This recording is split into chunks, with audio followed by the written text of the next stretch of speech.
Hi, I'm Amy Goodman, host of Democracy Now!, inviting you to join us for coverage of the presidential debate, the largest viewing audience in U.S. history. It's believed 100 million people will watch tonight, 8:30. Well, 9 o'clock is the debate to 10:30, but Democracy Now! Is expanding the debate. We'll begin at 8:30 with commentary till 9, and after the presidential debate, that's going to be beaming in from Hofstra University in Long Island. By the way, we're not far from there. We're in New York City in the Chelsea neighborhood. At 8 to 9:30, 9 to 10:30, we'll bring you the debate. And then at 10:30 to 11:30, we're going to bring you commentary. But it's not from your typical pundits that you get on all the networks. And that's what makes Democracy Now! So different. You know those pundits who know so little about so much, explaining the world to us and getting it so wrong. No, we bring you experts and scholars and activists that you're not going to hear anywhere else. So let me talk about, what's going to happen 8:30 to 9. We're going to be bringing you this round table that will continue after the debate at 10:30, but we'll bring you the debate as well. Among those we'll bring you is Kshama Sawant. She is the Socialist Council member from Seattle. In more than a century, in about a century, they haven't had a Socialist Council member. She's the firebrand who spearheaded the $15 an hour minimum wage, among many other issues. Really came in on a wave, part of a movement that was exemplified, for example, by Occupy. So she's going to be joining us from Seattle.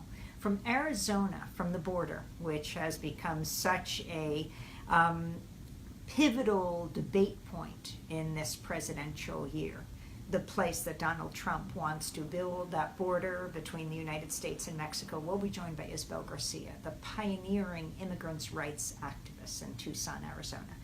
In our New York studio, Eddie Glaude will be with us. Eddie Glaude is a professor at Princeton and wrote the book Democracy in Black, How Race Still Enslaves the American Soul. This is a powerful book. Eddie Glaude Jr. was on with us a while ago, along with his son Langston. This was after the killing of Alton Sterling in New Orleans, and talking about the horror of this. And here we are with the first general election presidential debate coming out of Tulsa, coming out of Charlotte. And you'll hear Professor Glaude talking about race and the American soul. We're also going to be joined by Arlie Russell Hochschild.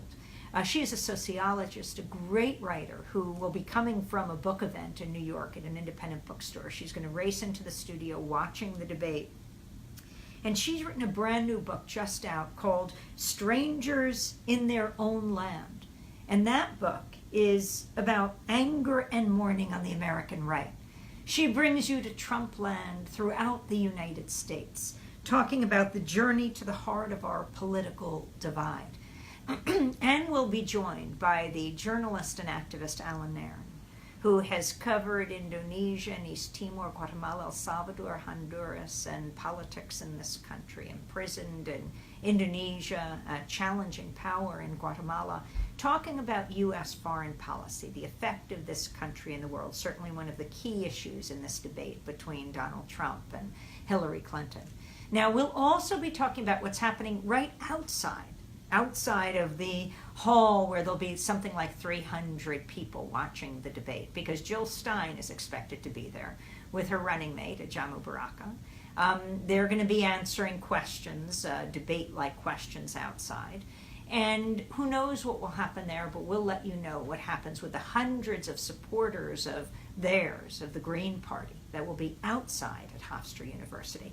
We'll also be joined by, in studio, Ramzi Kassem, and he is an attorney for a number of Guantanamo prisoners, also immigrants who've been challenged by deportation, who have been deported themselves.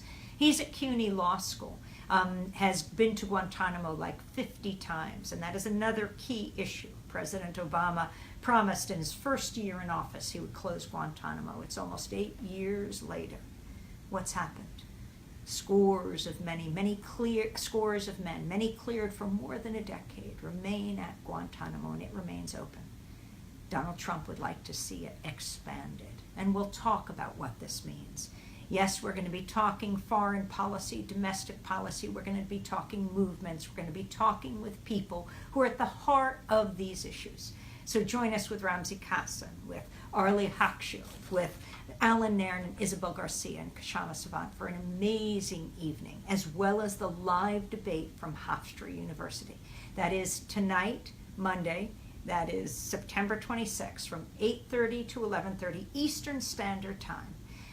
Join us from wherever you are, and we look forward to your comments as well. You can go to democracynow.org, specifically democracynow.org/debate, but right on our homepage at democracynow.org, you'll be able to click and see this conversation as we begin our Expanding the Debate series that will continue through Tuesday, September 27th, when we'll expand the presidential debate that you'll get tonight. We'll continue that debate and play key excerpts of it and have Dr. Jill Stein of the Green Party respond with the same amount of time, the same questions that Lester Holt will have for Trump and Clinton. And that's on our show live, 8 o'clock in the morning Eastern Time on Tuesday, September 27th. Check out democracynow.org. We'll continue our Expanding the Debate series through this presidential season, bringing you the voices you don't usually hear as we go to where the silence is. Tune in, tell your friends, democracynow.org. Thanks so much.